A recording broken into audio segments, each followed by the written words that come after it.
jantung itu suka dibilang bahwa jantung itu karena kamu olahraga terlalu berat, makanya itu menyebabkan Anda jadi kolaps gitu. Bahkan saya pernah lihat edukasi kesehatan pun ngomongnya begitu gitu. Jadi jangan olahraga terlalu berat. Sebenarnya bukan masalah itunya ya, karena jantung kita kuat sekali kok.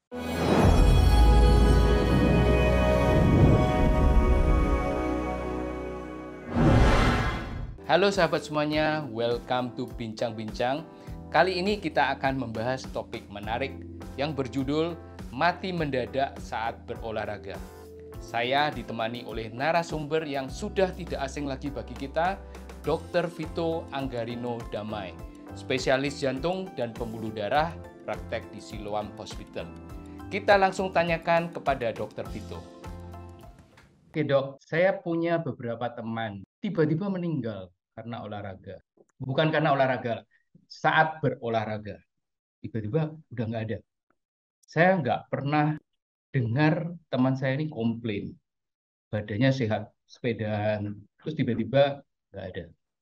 Jadi saya ingin membahas masalah sudden death during sport saat berolahraga. Sarriuri.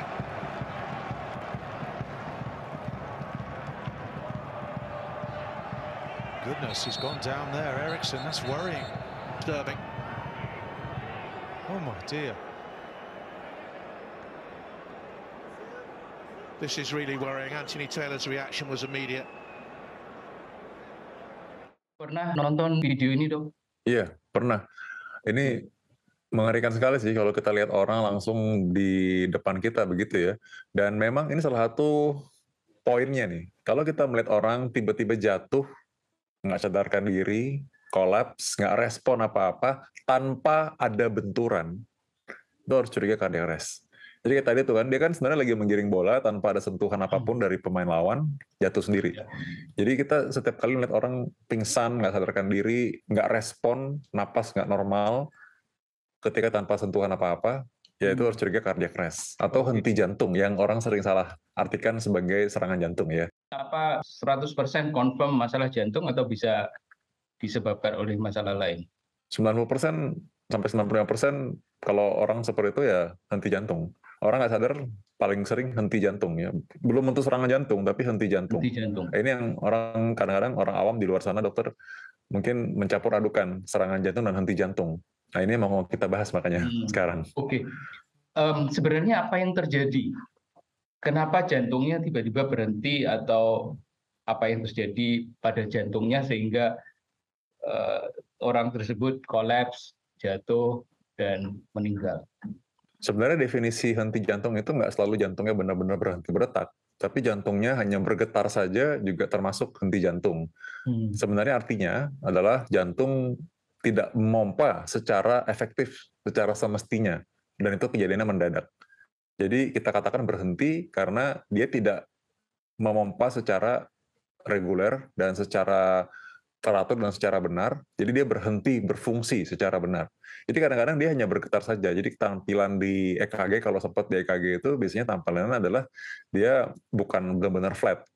Nah, henti jantung ini umumnya terjadi karena aritmia yang fatal atau korslet jantung kalau untuk orang awam biar gampang mengertinya. Jantung kita kan otomatis berdetak nih. Kalau kita dengar jantung kita nih, seringkali kita bisa merasakan jantung kita berdetak sendiri, kita nggak usah suruh.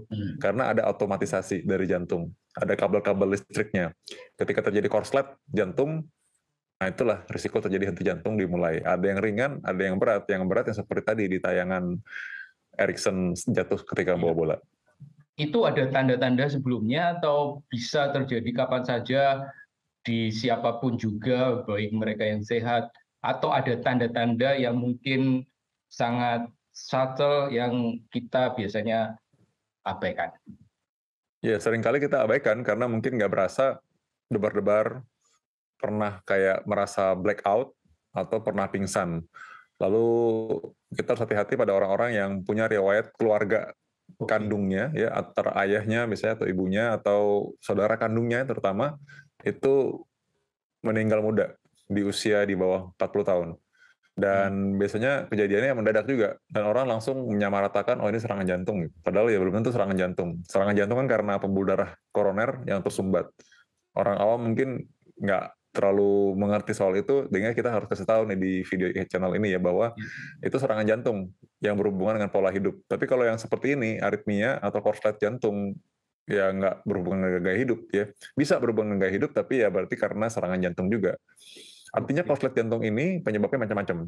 Bisa karena orang sumbatan tiba-tiba mendadak bisa korslet jantung, orang punya jantung bawaan, dari lahir sudah punya potensi seperti ini, cuma belum tahu aja.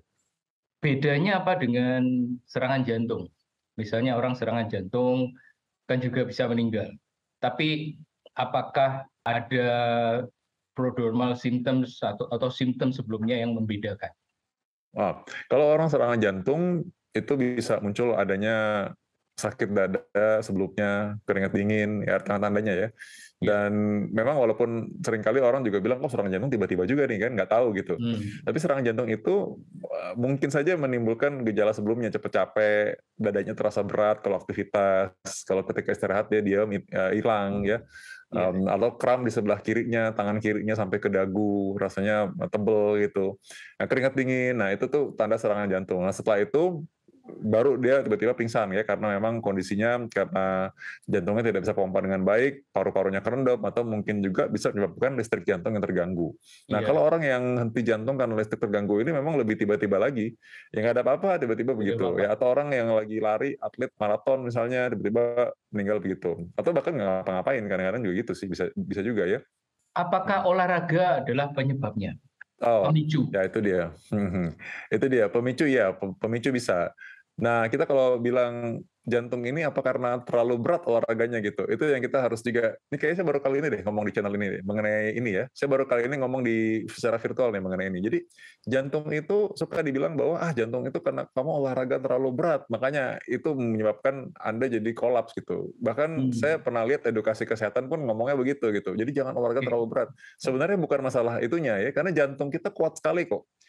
Seandainya pun kita misalkan anggaplah kita nggak tahu caranya olahraga, terus tiba-tiba olahraga keras gitu, misalnya olahraga kenceng, tiba-tiba disuruh naik sepeda sampai puncak misalnya gitu ya, atau mungkin berkilo-kilo, baru kali itu kita lakukan, nggak sampai bikin orang kolaps juga sih, maksudnya nggak bikin sampai jantung kita jadi korslet gitu, enggak, itu jauh sekali ya.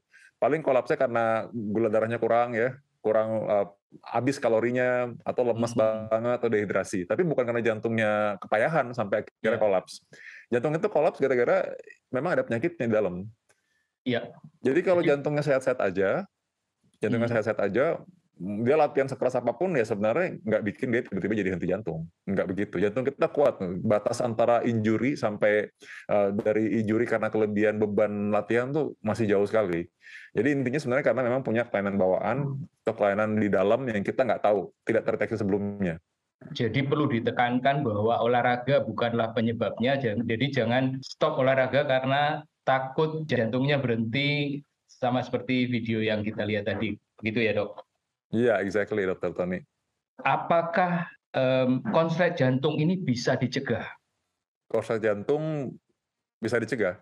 Karena korslet jantung itu kan ada juga yang ringan kan. Kalau yang ringan itu kan biasanya karena, misalkan selain karena bawaan ya, bisa karena gangguan elektrolit juga bisa ya, orang yang garam-garam dalam darahnya nggak seimbang, orang yang punya penyakit ginjal kronik juga bisa, orang yang punya darah tinggi tuh ya bisa tuh korslet jantung sebenarnya. Cuman kadang-kadang nggak tahu, makanya obat darah tinggi itu banyak sekali. Ada obat darah tinggi yang berfungsi untuk merelaks pembuluh darah ya, jadi lebih pelan. Ada juga mencegah tadi korslet jantung. Ada obat darah tinggi yang mencegah penebalan jantung. Jadi banyak. Jadi kalau misalkan kita bilang mencegah itu bisa. Nah sekarang kalau kita ngomong pada orang muda dan pada atlet ya, sesuai dengan yang kita mau omongkan pada saat ini nih, kita bisa cegah dengan cara ya kita pasang implan pacu jantung. Kalau kita bilang mau mencegah dengan cara kita screening dari awal, minimal EKG aja pernah. Kalau EKG sudah pernah, tambahannya sebenarnya ekokardiografi. Ekokardiografi ini memang tidak rutin dilakukan sampai saat ini ya, tidak semua orang sepakat atau sekata bahwa semua atlet harus di eko atau USG jantung, tapi kalau EKG semuanya setuju. Lalu habis EKG itu kita bisa lakukan treadmill stress test. Jadi kalau seseorang di EKG sambil treadmill stress test, dia kan sebenarnya kan melihat aktivitas listrik jantung ketika seseorang disimulasikan olahraga. Ya minimal itu juga mengurangi juga, bisa men-screening juga ya, mengurangi risiko juga. Karena itu dari awal udah tahu, oh kalau ini ketika lagi aktivitas maksimal sekalipun, ternyata listriknya aman-aman aja.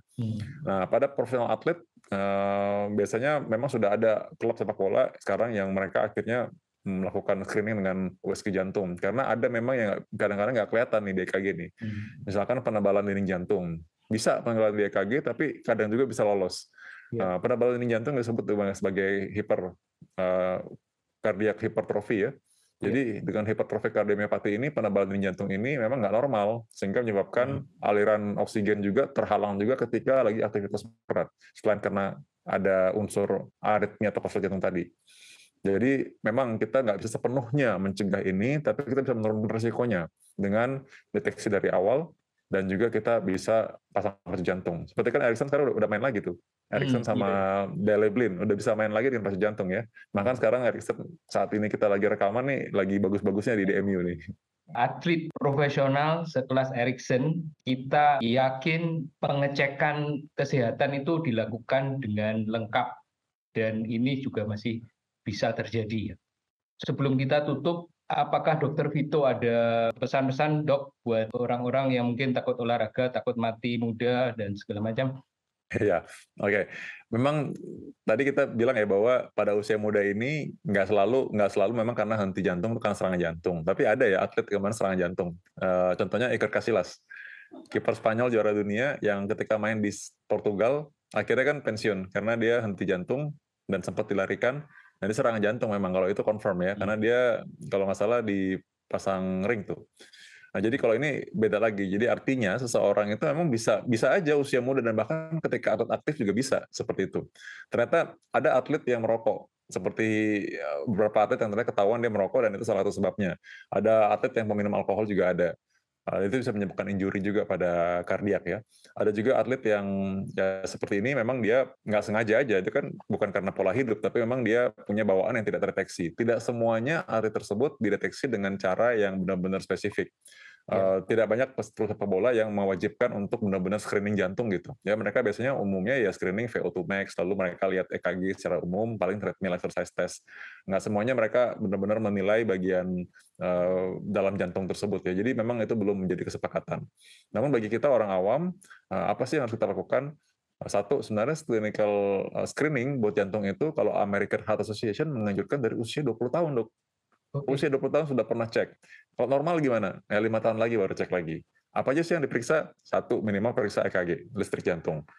Lalu pemeriksaan klinis dari dokter. Dokter itu tempel-tempel stetoskop, bukan cuma tempel-tempel aja. Itu kita bisa dengar bunyi bising jantung. Kalau misalkan ada jantung bawaan, kita bisa deteksi juga. Dan kita bisa menentukan, oh ya ini kalau gitu di USG jantung aja deh, di echo aja gitu ya, supaya kita bisa lebih spesifik lagi pada populasi ini.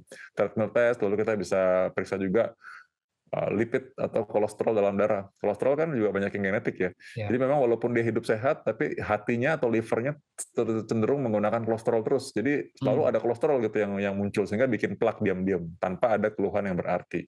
Nah, memang sekali lagi tidak bisa 100% melindungi, dan tidak ada memang sesuatu pun yang bisa 100% ya untuk melindungi ya. Tapi dengan screening, deteksi yang tepat, juga dengan pola hidup yang baik, maka itu bisa menurunkan faktor risiko serangan jantung dan pembuluh darah sampai 85%. Terima kasih banyak Dr. Vito telah berbagi informasi yang sangat berharga bagi kita semua. Saya juga berterima kasih kepada para penonton. Silahkan kalau ada yang ingin bertanya, bisa tulis komen di bawah ini. Jika Anda suka video ini, silahkan klik like dan jangan lupa subscribe dan share video ini, dan sampai jumpa di bincang-bincang berikutnya. Bye-bye.